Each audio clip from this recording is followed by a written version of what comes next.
Hey everybody, it is Blonde Blitz time. Let's go. He's had, but I still like the Commanders. I'm also tough. DeMarche. Done. I'm looking at that Cincinnati team against the Cleveland Browns. Well, as soon as I saw the rain last night, I was wondering if that might be a little bit of a factor as well. Play that week is really going to be more impacted. With the Raiders, who got Jacoby Myers back. The same thing with Joe Burrow. You just expect Joe Burrow to do it because he's been to a Super Bowl. It's time to send in the Blitz with Deb Whitcas and the Blonde Blitz.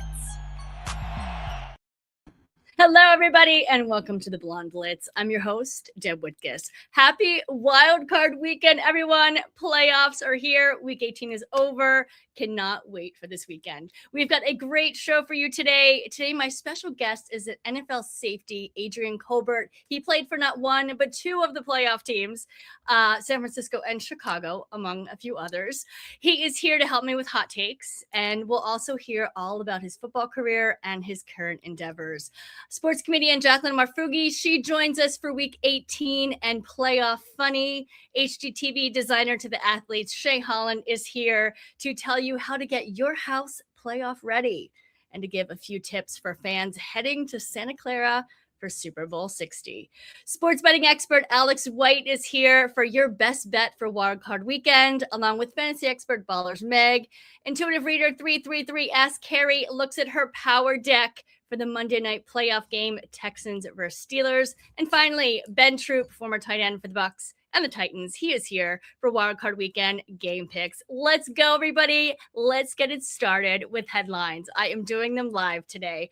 All right, guys, week 18 delivered a record-breaking, stat-packed finish to the 2025 NFL regular season, with individual performances stealing the spotlight across the league.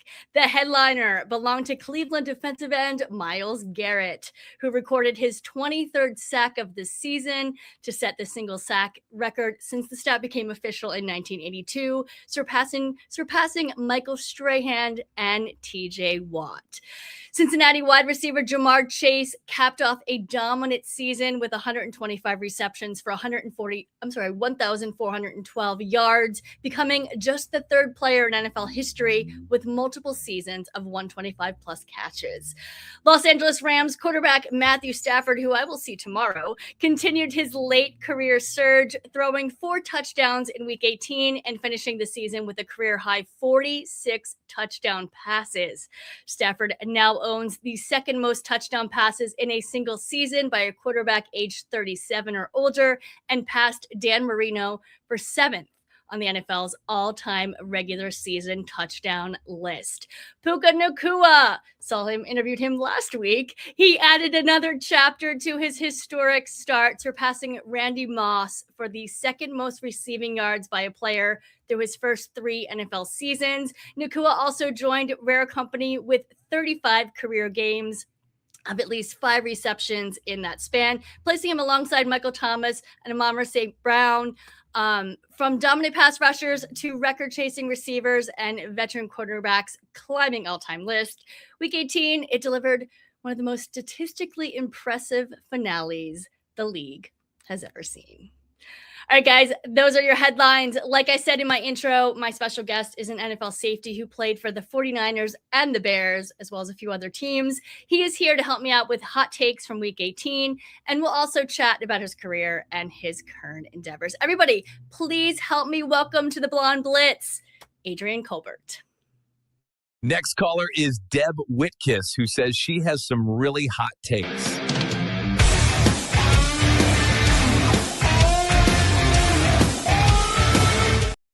Hello, Adrian. Hello. How you doing? Good. Welcome to the Blonde Blitz. Thank you for having me. I appreciate you, first of all. Of course. No, I appreciate you. And Happy New Year. Happy New Year. Yeah, I appreciate you. We're talking ball. We're going to talk some what you're currently doing. I'm excited to get into it. So let's talk about this week 18. What a game with the Ravers, the Ravers. So excited I can't speak. The Ravens and the Steelers. Tyler Loop missed that field goal to end the game and sent the Steelers to the playoffs. It was wild. What did you think?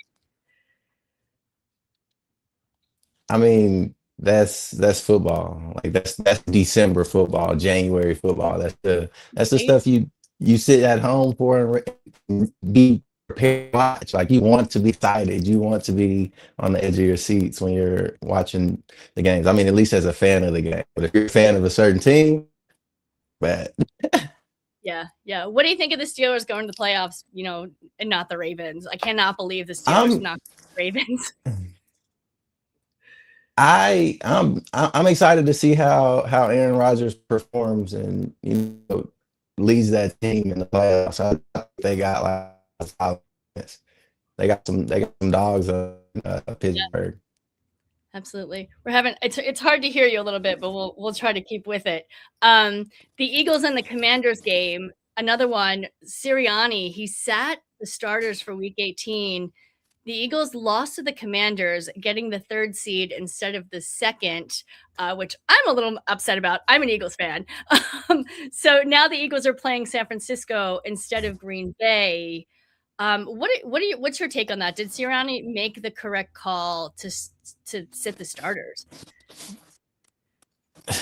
I mean, that's a tough one, like, really, because you already know you're going to make it to the playoffs, and you trust your guys. You trust that your guys can go out there and perform against anybody, but you also trust that your other players are going to go out and perform with the other team. So it's one of those things that's hard to plan for because Right. you want to protect your best players for the games that matter. Absolutely. Yeah. But now they're facing San Francisco, and you played for San Francisco for 2 years? 2.5. Okay, 2.5. Yeah, I mean they're not to be messed with, right? I'm a little. No. I think it's going to be a really good game. And if anybody could hold CMC, it would be the Eagles defense. But I don't know. What's your thought? I think Kyle Shanahan gonna put together a really great plan. The players are gonna do what they do. They go out there and execute at the highest level week in and week out. Like Purdy, how he's been showing out. George, of course, always. And like you said, CMC, and then that defense. The defense has been showing up lately too. Yeah. No, I mean, both teams. I do think the Eagles are still struggling on offense. We're not quite sure what offense is going to show up. Dallas Goedert has really been, the one that has really kind of brought them all together all season. And honestly too, Jalen Hurts, like he under pressure, he does really well in the playoffs. So I think this one might be the game, the game of, game of wild card weekend. We will see. What else? Some NFC chaos, South chaos, right? The division ended in a 3-way tie between the Panthers, the Bucks, and the Falcons. And it's crazy that the Panthers got the number 1 seed, right? Last year they were 5-12. This year they're 8-9, and the number 1 seed in the NFC South. Did the Panthers even have a shot here in the wild card weekend? I mean, me personally, I don't think so. I don't think so, but you never know. You just never know. Like guys show up, like all these guys get paid to go out and perform at a high level. So you never know what the playoffs could bring out of some of the players on the team. Right. And the one thing I love about playoffs is it's a clean slate. Like it doesn't matter. Like, we got the buys, the Seahawks have a buy, Broncos have a buy, but like other than that, it's a clean set. Records don't matter anymore. Yeah, it is. Yeah.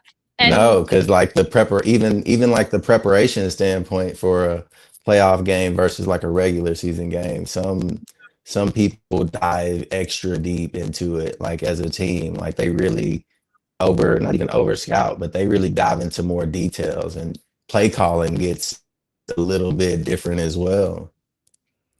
Yeah. Is that your experience, from playing? Yeah, and just talking with guys in the league, and learning from other players that I've been around.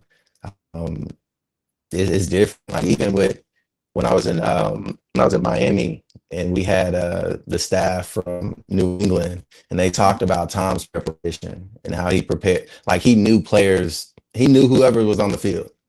Like he Right. knew the names of them, he knew like how they played and all their tendencies. Yeah. And when the playoffs come around, that's the type of preparation that a lot of guys take. Like they really dive deep into the history of the coordinators and players. And I've heard they even dive into like family stuff. Like if a player has like family stuff going on, like, Yeah. is that true? Yeah, like players try to get an edge. And that's all in the information. That's whatever works, right? Whatever wins games. That's crazy. Right. Well, as we know, Black Monday happened on Monday. John Harbaugh, after 18 seasons, was fired from the Ravens. Were you shocked or no? I mean, when you don't get to where they've been for the last like 3 years, like they weren't in competition. They weren't even in contention. Right. And Right. your quarterback's not, performing like he had before. Ownership will try to make a decision. Like that would be the game and win it. Right. Yeah. Yeah. I mean, also too, Raheem Morris, he's been a couple years ATL. Kevin Stefanski, he was at the Browns for 6 seasons. Pete Carroll, Pete Carroll was with the Raiders a year. Do you think they really gave him a chance? No, I don't think they really gave him a chance. And, I mean, yeah, I don't think they gave him a chance, honestly. 1 year. They did the same thing the previous year, right? Yeah, they did. Yeah, but I mean, the Raiders are what, 2 and something, 2 and 16 or something crazy. Also Jonathan Gannon, Cliff Kingsbury, Joe Witt, Commanders. Where do you think some of these coaches will land? Like, where do you think Harbaugh is going to land? And I think he's going to be scooped up very quickly.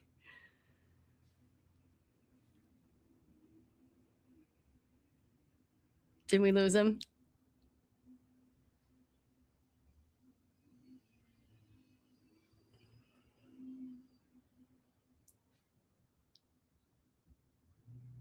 Adrian, I think I lost you.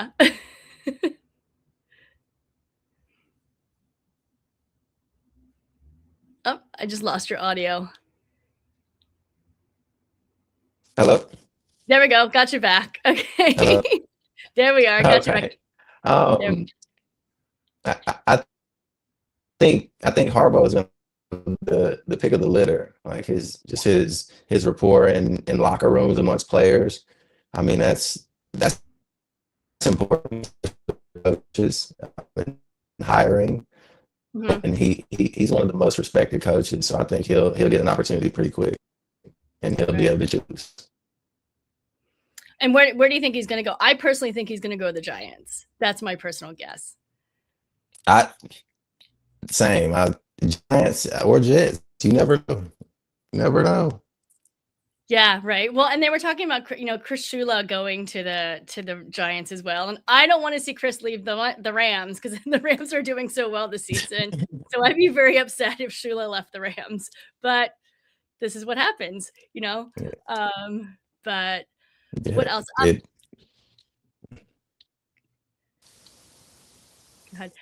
So let's talk a little bit about Wild Card Weekend a little bit. Some of the games. LA Rams, speaking LA Rams, versus Panthers Saturday at 4:30 p.m. What do you think of this game? LA Rams. Oh, come on, Rams gonna win that. I agree. Rams is McVay. Come on, McVay is like amongst that tier of coaches that has been one in the playoffs and has done it, dominated. And plus, they're getting Tyler Higbee back. Tyler Higbee came back last week. Quentin Lake, safety, is coming back this week. He's one of the captains. Great guy. I'll say Devontae Adams is slated to come back as well. And obviously, Puka Nacua is on fire already. So, Right. And Stafford finally is not doing the interceptions. He had a great game, last week. So we're excited for that. Let's talk about the one I've been wanting to talk with you about, the Packers versus the Bears, Saturday at 8 p.m. The last time Chicago was in the playoffs was 2011. And since they've had 23 different starting quarterbacks and 6 different head coaches in that time. So this is your former team. So I wanted to just get your thoughts on it. I'm excited. I'm excited for him. Like the Ennis came in and turned it up. Like the players have always been like really good, and he came in and brought more players in. Him and Pose, and now they're dangerous. Yeah, and they're hot. And you seen the game with San Francisco, which was incredible. Were you expecting this season? Like the last time you played in 2024, right? Was the last time you played with the Bears? Yep, the last game was against the Packers. We beat the Packers last year at the end of the season in January. It was a year ago. Right? What is it like playing with DJ Moore and with Caleb and everybody? It's really cool because of the energy that they bring to the game, and the dedication and preparation that you see the guys put in and all the work. It's a grind, and those guys are some of the first ones in the building and the last ones out, and you see the extra work that they put in just to get to where they are today. So shout out to that whole Bears team, especially the leaders that's showing guys how to do it. Are you planning on reaching out to anyone before the game to say good luck, or no? I'll text Ryan tomorrow. Just not telling him good luck, but that's what we talked about during the exit meetings, was like Ben would be one to help the team get to where they wanted to be, where the goals were. So it's cool to be able to see that all come into fruition. Proud of my guys. It's so fun to watch. I'm sure. Who's your Super Bowl pick for this year? I'm asking everyone going up to the Super Bowl. Dang. I know. Gotta know. See, I got San Francisco or Chicago. I get to pick 2 teams. Okay. That's fine. Yeah. That's true. I didn't even think about that. Well, let's get into a little bit about your career. A question I ask everyone I have on the show: why football? Why do you love it? For me, it was an escape. It was an escape from the lifestyle that I grew up around, and it was a safe place, and I was actually good at it. So I just locked in on it. Started watching a little bit about there, and decided that I wanted to be in the NFL. When did you start playing? When I was 5, Boys and Girls Club. Okay. Yeah, we were playing. I was tackle football at like 6. Right. And you played in Texas, right? And I have to say, I just came back from the All-American Bowl, the Military Bowl in Texas, and it was legit. Like Texas football in Texas is they do not mess around. So yeah, they do not. It's one of my favorite parts about it. It's the community and the support for the kids. That's the cool part. One of my favorite parts about Texas. And when you were playing when you were younger in high school or even in college, when did you know that you could go pro or think that you could go pro? From a young age, that was my dream. Like from the age of 5, I knew I wanted to go to the NFL. Did I know how to get there? No, I just knew I had to go out and play, and I always played at a really high level, from Boys and Girls Club League, junior high, into high school, and then in college, you went and developed, learned, and made your plays. But it was a little harder once I got into college level. Once I got to the college level, that's when it started to get more challenging. Absolutely. Course. And talk a little bit about you, Texas Longhorns, Miami Hurricanes, your senior year. How was your college career? College career was a little up and down. I think it started out really slow at Texas. I wasn't really focused. I didn't have like the understanding of navigating college and balancing football and being a student and having a life.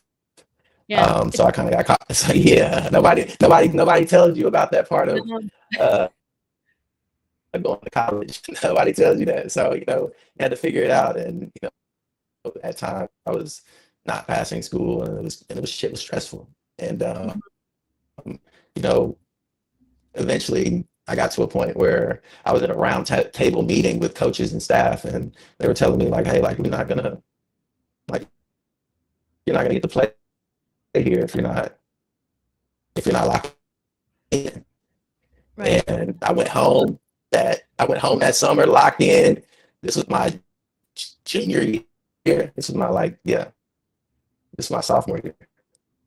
No, junior year, redshirt junior year. So my last year at Texas. And I was like, all right, that woke me up. So I went and learned the game because I didn't know the game. So I was a great athlete. And I wasn't a student. I wasn't a student of the game. So that triggered me becoming a student of the game. The game started to slow down. I started to make more plays. I started to have more production. And then I got told that I wasn't going to make it to the NFL after middle of my junior year. And I was like, all right, I'm going to transfer. Okay. So I went to Miami, positions, took everything that I learned as a safety and took the same approach I took the last year after I had that conversation and applied it to being a corner and started at Miami and made a name for myself there and got recognized through the 6 games I played between breaking my forearm that year and getting drafted by the San Francisco 49ers. Right. Well, and that brings me to my next question. Take me to that moment when you got drafted in 2017 draft. Man, I mean, wow, that's one of the most special moments in my life. Being able to say like, hey, like I made it to the dream that I always wanted, and to be in a place like San Francisco, so historic, so many great traditions and great people. It was fun. It was special. Yeah. And so, what were you at the draft? Did you get a call? What was the? So funny story. I was actually on a yacht in Miami. Of course you were, because why not? Right. I want to be on a yacht. Right. Like, I mean, that was the time of my life. It was wild. It was fun because it was a gift. One of my friends had gifted us a yacht experience for the day that I thought I'd be getting drafted, which was the last day. It was later than I thought than I had heard. And I was literally crying when I got the call because I was sad. Oh, you were sad that you didn't think you were going to get a When I call? got the call, yeah, I was like, I'm not going to get drafted. After I thought I was getting drafted, I was sad. And they called, and I'm like elated right after the call. Yeah. Like, It was cool. it's always nice to see that, the guys, all their dreams come true. And I love hearing those stories of how it all happens. So during the NFL, you played for 5 different teams. The 17-18 year, you played for San Francisco. In 19, you played for Miami. 2020, the New York Jets. Then 21, the New York Giants, and then the Jets, right? And then 2024, Chicago. You took a break from 22 to 23. What was it an injury or? 23, I was in Chicago. 22, I was in Chicago. Okay. All right. I got it. So what is your favorite moment in the NFL, either on the field or off the field, or we can do both?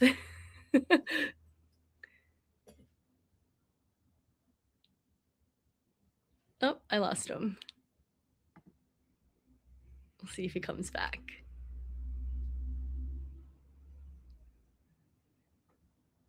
I lost him. All right. You know what? All right, guys. We can move on to this week's games. Guys, betting expert Alex White is here. She has got your best bet for wildcard weekend. Let's take a look. It's time to get some NFL betting advice from Alex White and the Blonde Blitz. Win big so I can rob you later.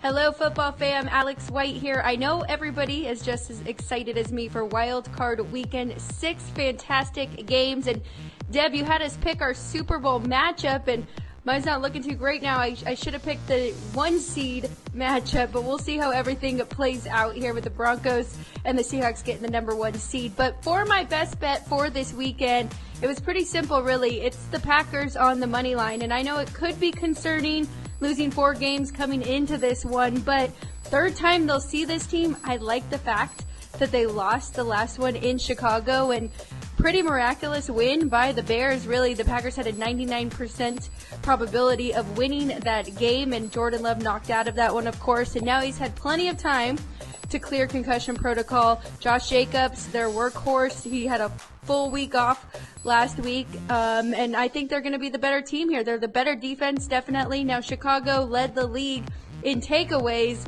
but they were still bottom 10 in points per game. They were also the 4th worst in opponent yards per game. So I trust this Packers team. They've been here before.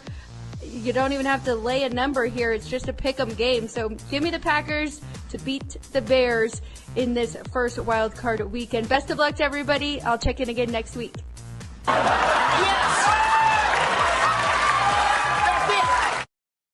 All right. Thank you so much, Alex. We got Adrian back, I think. Adrian, are you there? Hello, I'm back. Sorry about that. All right, that's okay. Things happen. We're live. You got to go with the flow. So we were talking about the draft. I just asked you what was your favorite moment in football, either on the field or off of it. Favorite moment off the field had to be meeting up with my parents after the draft. It was super special, being able to share that moment with them.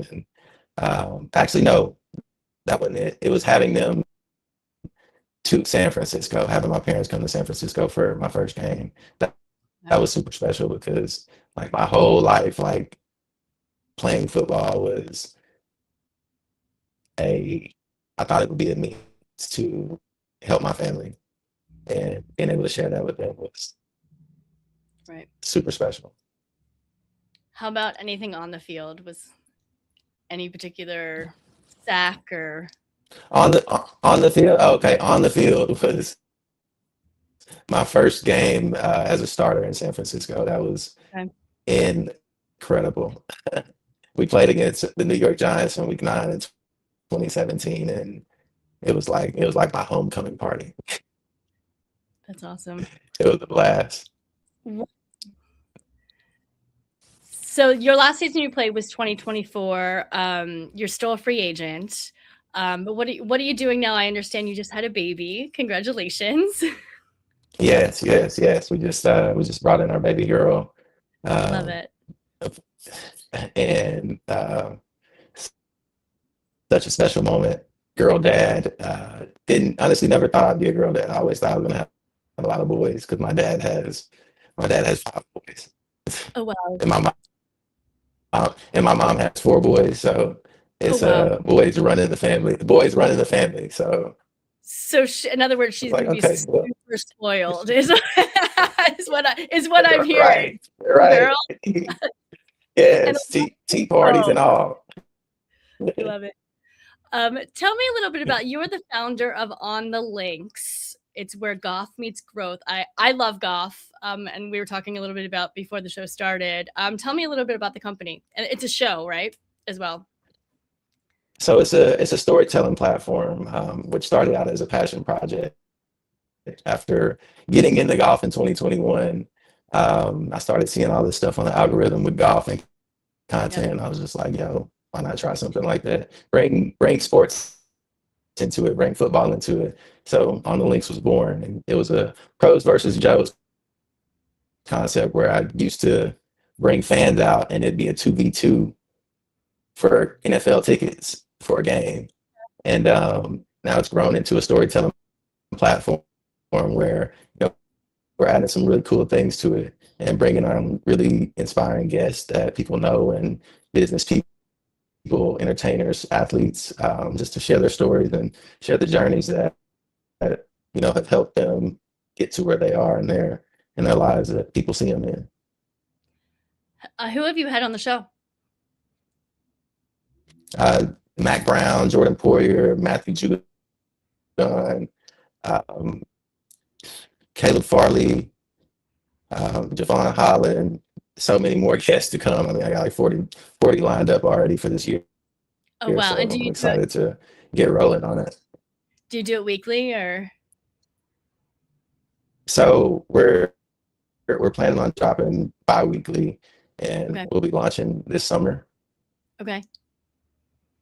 And tell me what our audience can expect from it. Like, we were talking a little bit about golf courses and you're always learning about golf. And I think every single NFL player that I know plays golf. Is that just like an NFL thing, or it's like a great way to No, I think it's just like an athlete thing. Okay. I think it's the athlete thing now. A lot of athletes are getting into the game because, one, you can go out and compete not only against yourself but against your friends who are in the game.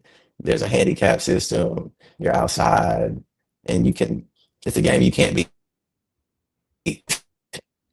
Right. So, like, athletes love the challenge, but it's also relaxing and good on the body. Right. And what are some of your favorite courses around the U.S.? Around the U.S., Pine Dunes is here in Texas, Aviara in Carlsbad, and Bethpage in New York. Awesome. And any other passions? I know you like to work with children as well.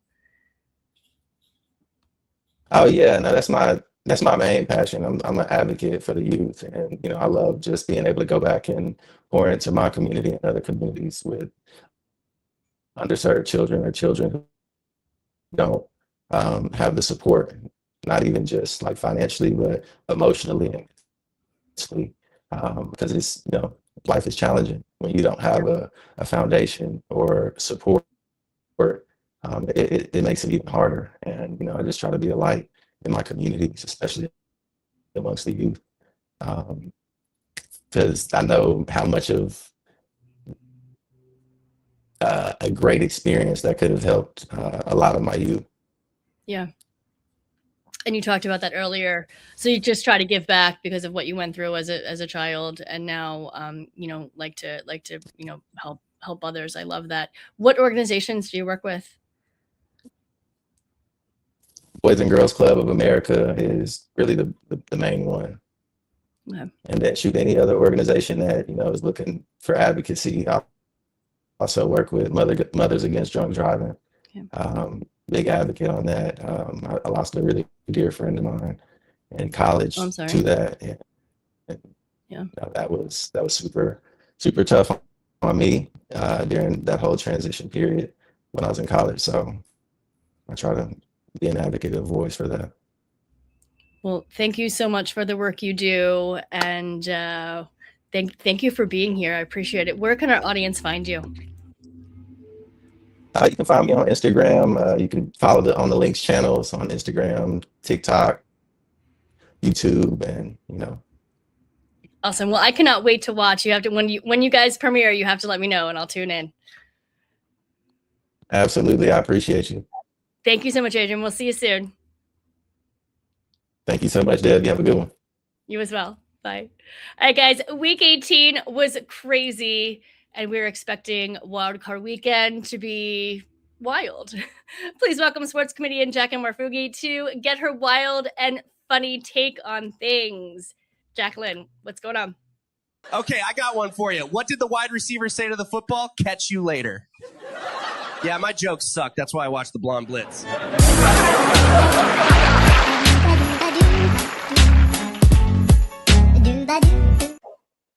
Jacqueline! How are you? Do you like my outfit? Yes. Blonde Blitz, here we go. Oh my gosh, thank you so much. Of course. I love that you wore it. If everyone doesn't know, I actually got everyone on the show a Blonde Blitz jacket. So all my ladies are sporting them. Thank you for not making it Eagles green. No, I would never. I mean, I'm a fan, but it's got to be pink, right? I know. What's up? What's going on? So Jacqueline, what a crazy week 18. We got it's wild card weekend. It's going to be wild. What are you thinking? Oh, girl, crazy. I mean, week 18 kind of felt like my entire last week of 2025. Like, I feel like everyone in week 18 didn't know if they were like tanking the game, sitting, playing, trying to win. Like, yeah. It was so chaotic. And that's exactly how I felt about actually all of 2025. So it was very on brand. Very on brand. I mean, even like watching the games with my family, my mom would be like, wait, okay, are they trying to win? Like, why isn't anyone doing football? Like, they trying to tank on purpose just to get get a better pick in the draft. Like, why are some people sitting? Why are they not playing? Yeah, it was insane. She'd be like, but aren't they getting paid to play? And we were like, no, it's not how like it works this week. And it was hard to do my picks too, because I was like, well, Kansas City should win, but they really don't care. They have nothing to play for, so they're barely out there. But it might be Travis Kelce's last game, so he might play. Kelsey's like Taylor and Donna walking out just crying. I'm like, give them something to be happy about. They have a lot to be happy about. But yes, I mean, woo, and I live in Las Vegas. So like, yes, I'm always like, go Raiders, and always like, oh, we lost again. Wow. Yeah. I mean, I feel like the Vegas are like the most Vegas team in the NFL. Like, they have big energy, they make terrible decisions, and somehow they wake up every Monday like, wow, we really lost by that much, but not this Monday. Yeah, Pete Carroll was so excited, and then all of a sudden he's fired. Like, he finally won a game, and then you see him running on the sidelines, and then gone. And they only gave him a year. I don't know. I mean, it kind of feels like, I'm not going to lie, all the managers of every team are like either a Gen Z or a Gen Alpha gamer. Like, they just constantly need change, and they're just like, nope, next. Like, no one's like marinating. No one's getting any time. Like, it is cutthroat. Yeah, for sure. And I mean, there was a lot of firings. There's 7 coaches. Yeah, we have 7 coaches. You know what? I was thinking about it today. I don't know if anyone watching has been keeping up with this. There's like this mom group drama with like Ashley Tisdale and Hillary Duff and Vandy Moore. You too. Yep. Savage. I think there's all the blondes are having a time. You know what? I think they're just bored in life, and they would kill it as head coaches of these teams. They are savage. They make decisions very quickly. Like, I think we got to pivot. We got to do something else. Right? If Taylor Swift knows football now, these ladies can jump in, right? I mean, I feel like Roger Goodell is like bribing Travis Kelce with one more season. He's like, I will let Taylor call all the plays. I will let her do whatever she wants. Like, just please, one more season. I don't know. What do you think? Do you think he's coming back, or do you think he's done? I don't know. I mean, I think he wants to come back, but then like Jason's retired, and I feel like Jason's having a great time as an analyst, and he's lost all this weight. He seems happy. He's doing commercials. He's probably making more money now than he did when he was a player. And I mean, Travis is getting engaged. He got engaged. He's getting married. He's picking out flowers. They're picking out stuff for the wedding. He's not in it. He's done. All the Swifties are like, yes, they're going to make babies. Like, get him out. I'm okay with that. I think they also want a better album. I loved her newest album, but I think there needs to be like a sad, like, Travis isn't playing any more album.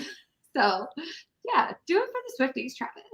I feel like anyone could come back. I mean, we had Phillip Rivers this year. Yeah. I mean, granted, he was in and out. Yeah, but he played well too. Everybody was waiting and seeing what 40-something looks like on the field, but he did a good job. Exactly. Like, I also feel like I don't know if anyone's been following the headlines this week, but I feel like Tom Brady was in the news more than any NFL player this week, thanks to our influencer girly, Alex Earl. Love her, Jersey girl. Yes. Right? Yes. 2 Jersey girls. Gotta love it. 3 Jersey girls. Yeah. And I feel like this is Tom Brady kind of like dropping some like hints at like, I'm gonna do a Phillip Rivers, I'm gonna come back. Like, he's like getting back in there. And I'm here for it. I'm here for it. I'm here for Jason Kelsey, like just stepping back in for a little bit. Might be a little tougher with that position, but I feel like Brady is a quarterback. Like, you could come in, you could be in and out, right? Yeah. I mean, everybody would freak out if that actually happened. But he's part owner of the Raiders now. I don't know, would they allow that if you're a part owner and a player? I'm not sure if that's allowed. Deb, in 2026, anything can happen. There we go. I agree with that. You kidding me? Absolutely. I would 2025 in with 2026. Yeah, no, I would believe it if you told me that Taylor Swift was going to be a quarterback next year. I'd be like, well, that tracks. Yep, that makes sense. I feel that a lot. No, but I mean, there were so many crazy things. I mean, this week, I didn't realize that the Jets didn't even have one interception all year. Like, did you? They not one. And they were that bad. Right? Like, it's so sad. I mean, I didn't realize this. My main squeeze and I were talking this morning, and he was like, "Did you know that?" And I was like, "No."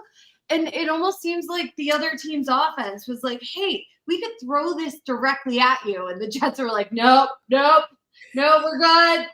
Like, what? That's crazy. I know. I have family. They're Jets. They have season tickets. Jets. Jets. You're New York Giants, so yeah, Jets are kind of right there with you. But the Giants actually did better than the Jets, though. I mean, I'm at this point as a Giants fan, I'm like, yeah, well, we'll probably screw it up even more next year. It's fine. Actually, I was hearing all the news about. I mean, thank you, Ravens, for letting go of John Harbaugh. I was hearing some rumors about him coming over to our team, and I feel like him and Jackson Dart are going to be like the Martin Scorsese and Leonardo DiCaprio of the NFL. Like, I feel like they would be a great team. Absolutely.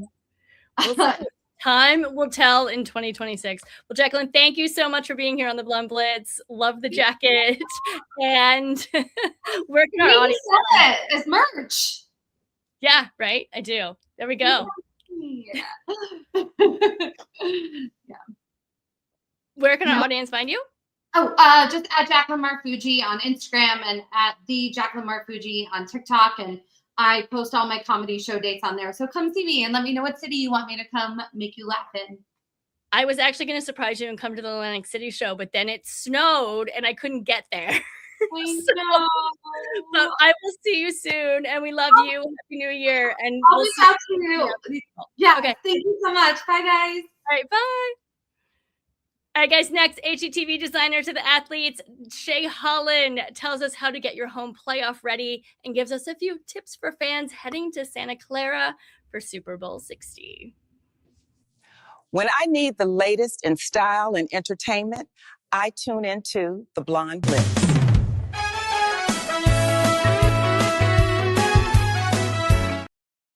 Hi, Shay. Shay, you there? Oh, no. Hi. I can't hear you at all, Deb. I don't know what to do. That's okay. So many technical difficulties today. I'm going to try this. I can't hear you. You look great in your jacket, I have to say. Yeah, I haven't been able to hear you all show, so. We'll try to work on it, and we'll go to Meg actually to get her take on fantasy. So let's switch to that. Good. Here's fantasy expert Ballers Meg with her daily fantasy advice for Wildcard Weekend.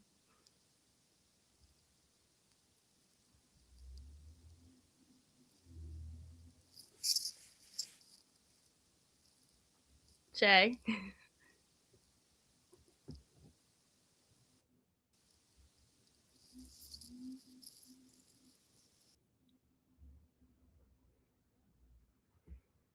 All right, guys, here's fantasy expert Baldur's Meg with her daily fantasy advice for Wildcard Weekend.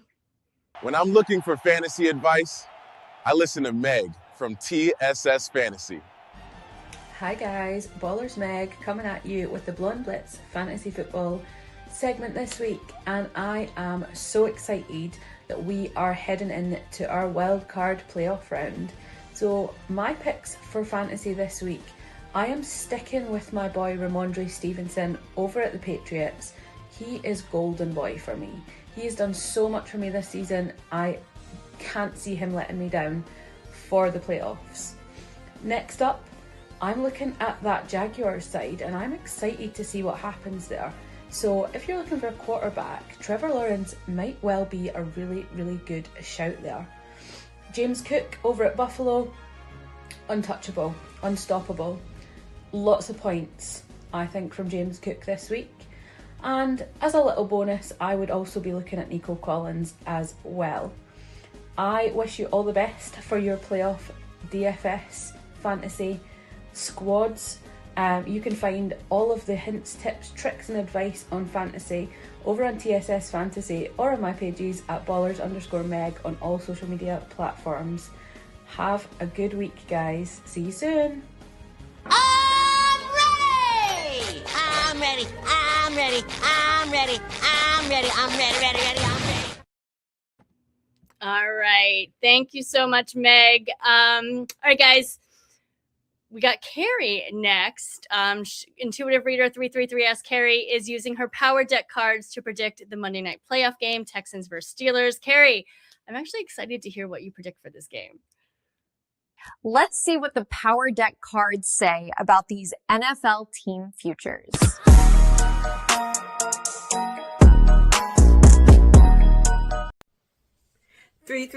Ask Carrie here, ready to give you playoff predictions for the Houston Texans versus Pittsburgh Steelers game, and I will be using my Power Deck.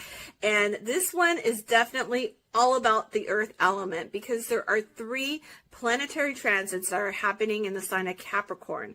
And Capricorn being the sea goat, and being a goat, it is like the energy of all things Earth, which means groundedness, steady, climbing the mountaintop, going to the highest form. This game is going to definitely be one to watch. It is a Monday night football game, and there's going to be a lot of excitement, especially down to the wire, because I feel like this is going to be a close game. So it's going to be big energy, and the actual theme for the game is going to be breaking through limitations to true legacy. And what I mean by that is that both teams are very well positioned to take it, right? We have the Steelers, who are looking a lot more healthier, especially with TJ Watt's back into the game. You got the Texans looking good, with having a few wins under their belt the past few games. And it is just like a very good synergistic type of a game where, there's a lot of steady growth as the game goes on. So let's get into the Power Deck, guys. This is definitely going to be big with... We have the 9 of Diamonds for the Houston Texans as my first card. And then we have the 9 of Spades as a second card. So when we have 2 9s like that in numerology, it kind of means that there's going to be like a steadiness, a little bit more grounding to the game. And it has an element of closure.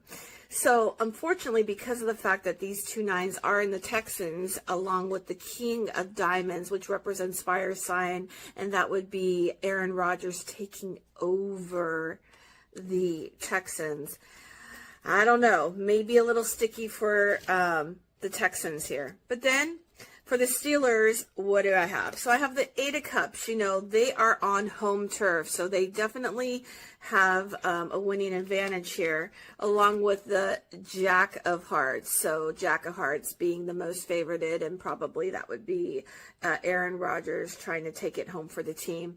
And then the Ace of Spades. So a victory or win, looking for the Steelers. And, it's kind of like you got, the youthful, energetic spirit of CJ Stroud against the, very leadership, wisdom type of a personality with Aaron Rodgers. He definitely has playoff games under his belt. So let's see what that final score is. I have the Texans at 24 and the Steelers at 27. So exciting game, guys. Might even come down to a tie. So, going into a standoff there, and can't wait to see what happens. Good luck and enjoy your weekend. Take care. All right. Thanks, Carrie, so much. All right, guys. Ben Troop, former tight end for the Bucs and the Titans, is here to help me with Wild Card Weekend picks. Hello, Ben.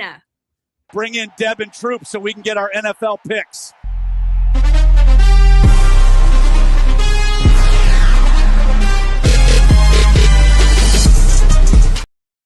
Hello, Ben. How you doing? Good. How are you? How was your holiday? How was your New Man, Year? holidays are good. Holidays are always two things. You're happy to see them come, even happier to see them go. So I'm happy that they came and gone. Love it. Well, and I am happy. It is Wild Card Weekend. This is my favorite weekend of the year. It's playoffs. Like, what happened to the season? You know what? When you are a football fan or you cover football, it does go quick, right? It's almost like we trying to slow it down. I can remember we was in the off season saying, okay, how the season gonna be now? Season's over, postseason is here. Let's do it. Yeah, it's wild. All right, LA Rams versus the Panthers Saturday at 4:30 p.m. Who you got and why? I know the Rams want to get some get back against this young, no pun intended, Bryce Young led team. I know that Bryce Young and company gonna throw everything but the kitchen sink at Matthew Stafford. But I just think this Matthew Stafford, who played none in the preseason, people are asking how. I know that Drake May has been talked about being the MVP frontrunner. I would put my money on one Matthew Stafford, Puka Nacua. You're talking about Jared Verse and those guys. I think it's going to be a better game because the Panthers get to host their first playoff game in a long time. I hear that Cam Newton going to be in the house. I heard that Cam Newton going to be in the house. They got the thing. They got the key pounding. They got the key pounding a drum. He get to hit the drum, but I think that this incredible season by the Panthers, even though they finished 8-9 along with my Falcons and the Bucs. I think it comes to an end. I think playoff experience has a lot to do with this game, and I just think that a guy like Matthew Stafford is playing at a different level. Give me the Rams to move on in the playoffs. I agree with you, and I'm so glad that McVay played the starters last week. I think it brought back their momentum. It brought back their rhythm. Stafford had no interceptions at all last game. He had thrown several in the last two games that they had lost. So, they got that winning rhythm back. It helps a ton that tight end Tyler Higbee, he is back. Puka, obviously electric all the time. Devontae Adams is expected to return. I'll know more tomorrow about that. I'll be there. I'll be at the Rams facility tomorrow. Also, who else? Quentin Lake is the safety. He's a captain too. He's supposed to be back. That's going to help the team tremendously. He's a great presence, on that team. A weird fact that I found, it's an eerie playoff anniversary. So the Panthers and the Rams have only met once before in the playoffs. It was a divisional round game, January 10th of 2004, right? Guess what the date is that they're playing? Their next playoff. Here comes the superstition. Here it comes. 25, exactly 21 years later, they're playing again, these two teams. So we'll see. Not that matters. But If the Panthers fan think those type of things are significant, but Matthew Stafford is saying, look, superstitious or not, y'all going to have to deal with us. Devontae Adams going along with Puka. You talk about, the getting their tight end back. They're 3 tight ends. So that tight end package for the Rams, they can march down the field with it. I think it's going to, like I said, Coach Canales, head coach of the Panthers, he's the play caller. So be aggressive. You have nothing to lose and everything to gain. Cam Newton going to be in the building. But I just think Matthew Stafford and Sean McVay, they got something different coming. So this game went to double overtime. I would love that. I would love if the game go to double overtime. Yep. But it favors the Rams. I mean, they say Can West Coast teams come east and win? Can hot weather teams go to cold weather cities and win? We will see if those things hold true. But I just think Matthew Stafford's playing at a different level at age 37. I agree with you. And just because with that double overtime, the Panthers wide receiver Steve Smith caught his 69-yard walk-off touchdown pass, and it was called the X-Clown play. I did a deep dive. Okay, I get it. That was okay. I got it. That's when he beat the Greatest Show on Turbo, Kurt Warner, and you talking about Isaac Bruce and Marshall Faulk and Torrey Holt and Ricky Pro. Okay, I got it. We're good here on the Blonde Blitz. So the Rams are favored by 10. I actually think it should be more than that. We're both on this one. All right, let's move on. Packers versus Bears, Saturday at 8 p.m. Who you got and why? I love what Ben Johnson has done with his Bear team, especially with Caleb Williams. But here's the thing, right? That NFC North has been controlled a long time. First it was Brett Favre. Then it was Aaron Rodgers. Now they got this young man named Jordan Love. I know the regular season is not necessarily a barometer of the postseason, but Green Bay, I think, is going to reestablish dominance. I think Green Bay is going to go to Chicago and say, hey, Caleb Williams, great season, right? I don't know what color your fingernails are going to be. I'm pretty sure they're going to be some color to go with the theme. But I think Green Bay, without Michael Parsons, even though they got Michael Parsons' best friend in Diggs, you add him to that secondary, I think the Green Bay got enough. Listen, they got enough cachet about themselves to go out there and get a dub. It's not going to be easy, but I got Green Bay moving on. I got Chicago one and done in the playoffs. Wow. Okay. There's a lot of people that disagree with you. Yeah. But no, Alex just said Green Bay as well. So right now, Green Bay leads the all-time series, 109-97 wins, plus 6 ties across all. They've met 212 times, including playoffs. So that's crazy. I think this Green Bay team is beat up. I don't know. That's my personal opinion. They are. Marco Parsons is out. Bears are favored by 1 point. Yeah, pick 'em game. We can toss it. We can completely toss a coin here and see and see who wins. It can really go either way. I'm going to go Bears on this one just because I think they're healthier. Yeah. And had a great season, so I'm going to go Bears. All right, let's go with Bills versus Jags Sunday at 1 p.m. Who you got and why? This should be a really good game. Liam Cohen is not getting enough credit for what he's done, in year one with the Jags with Trevor Lawrence and Travis Etienne. I mean, you're going to have Josh Allen, defensive end, chasing Josh Allen, the quarterback. Experience matters in this game as well. While the Jags are coming in hot, they get to play at home. It's probably going to be favorable for them. We talk about the weather. But Josh Allen is going to look across and say, Trevor Lawrence, I love what you did last year. I can respect what you did in 2025. You ain't me. And I know that Travis Hunter is an afterthought right now because he's been hurt by the bulk of the season. I just think that Josh Allen, he got this young man, what's the name, James Cook. He is a game changer for the Bills team. I think that Greg Rousseau and that defense is going to get let loose against Trevor Lawrence. Regular season football ain't the same as postseason football. Everybody's a little bit nervous. Everybody ain't gonna play as loose. I just think that Sean McDermott needs this win more than Liam Cohen and Trevor Lawrence need this win. I'm gonna go with the Bills. I'm not gonna say it's gonna be an easy win, but I do got the Bills moving on. Yeah, I actually agree with you. And the Jaguars just came out of the blue, and all of a sudden, they were a losing team, and then all of a sudden they just started winning. Trevor Lawrence is throwing touchdown passes, it was insane. They have won 8 games in a row.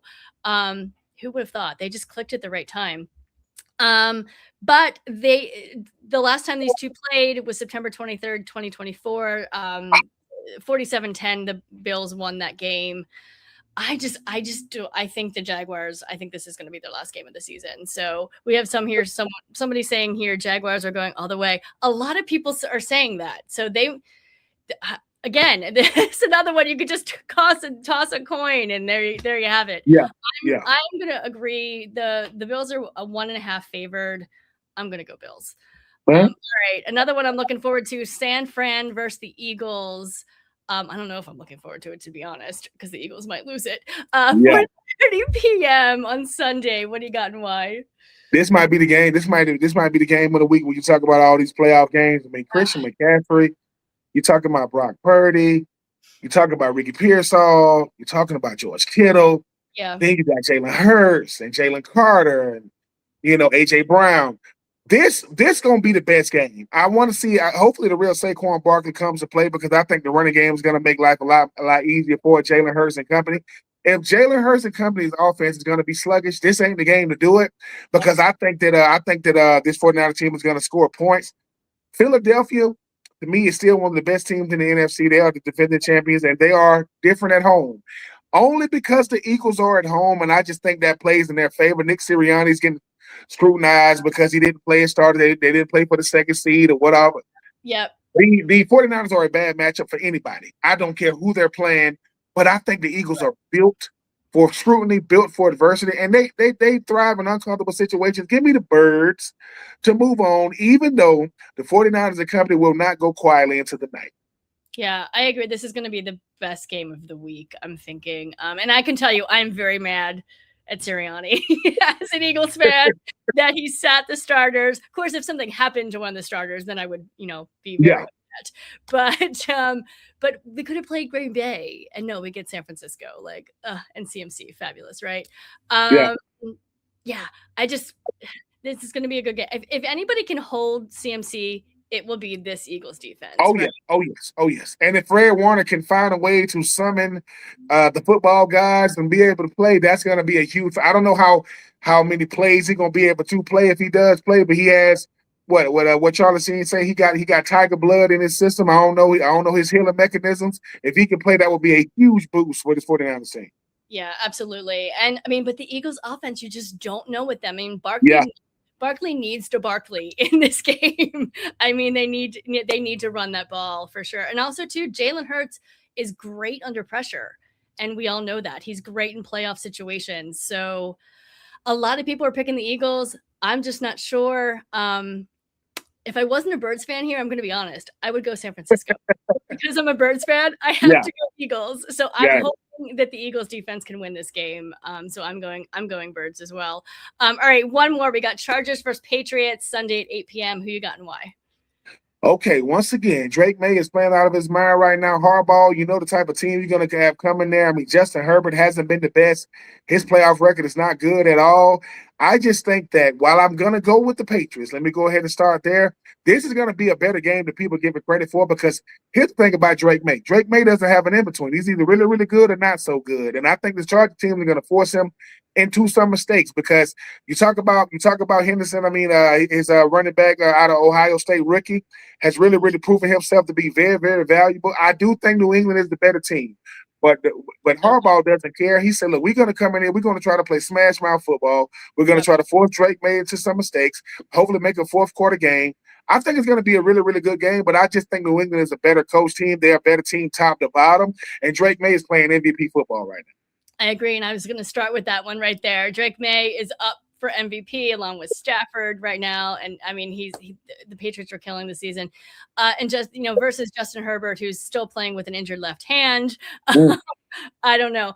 I've been a fan of the Chargers all season. I love me some Ladd McConkey. I love me some Keenan Allen, but you got to go Patriots on this one, right? Yeah. You just have to. Patriots are favored by 3.5. I'm going Patriots. So anyway, well, let's have some fun on Wildcard Weekend. Ben, thank you so much for stopping by the Blonde Blitz. Your show, No Weddings in the Fall, is up next. Everybody, please stay tuned. Today's show is sponsored by Wish LBI and Underdog Fantasy. Go to Underdog Fantasy and use promo code BLONDE, and we'll double your deposit for up to $100. If you like tonight's show, please subscribe, and you can follow us on all socials at the Blonde Blitz. And I just saw someone talking about the Monday night game. Carrie actually went over that, so we could go over that if you want to. Do you want to do it? We can go over. Are you talking about the Texans and the Steelers? Yep. I will give you two names. One just got back, and the other one's a usual suspect. This is why I think I'm going to go with the Texans. Right? I know that Aaron Rodgers, the ageless wonder, he's made sure that Mike Tomlin continues his streak of never having a losing season. DK Metcalf is back off an injury, but you know who he's going to have to deal with? Derek Stingley Jr. Derek Stingley Jr. is a first-team All-Pro cornerback, and he earns every dollar. Danielle Hunter, Will Anderson, you talk about Petrie, you talk about Derek Stingley, that's just the defense. Where are they going to manufacture points from if you are the Pittsburgh Steelers? Because I think Darnell Washington is out for the season. Jonnu Smith, he's in and out of the lineup. DK Metcalf is good for a good game every other game. He's not going to do that against Derek Stingley. And I just think this Houston Texas team, even though they got to go out there in the cold, I think C.J. Stroud is built for it. Everybody want to talk about what Jacksonville is doing? People talking about D'Amico Ryans being on the hot seat when they wasn't playing well. What they got to say now? 3 years in Houston, 3 years in the playoffs. I'm going to go with the Houston Texans to move on. I think they're one of the most dangerous teams in this playoffs. Yeah, I agree with you. I'm going Texans all the way. The Steelers just basically snuck in. Yeah. It came down to that last play, that last field goal, didn't make it, and the entire Ravens season depended on it. I mean, I love CJ Stroud. Everyone knows this. And I think the Texans take this one. All right, Ben, thank you so much. And everyone, we'll see you soon, and go Birds.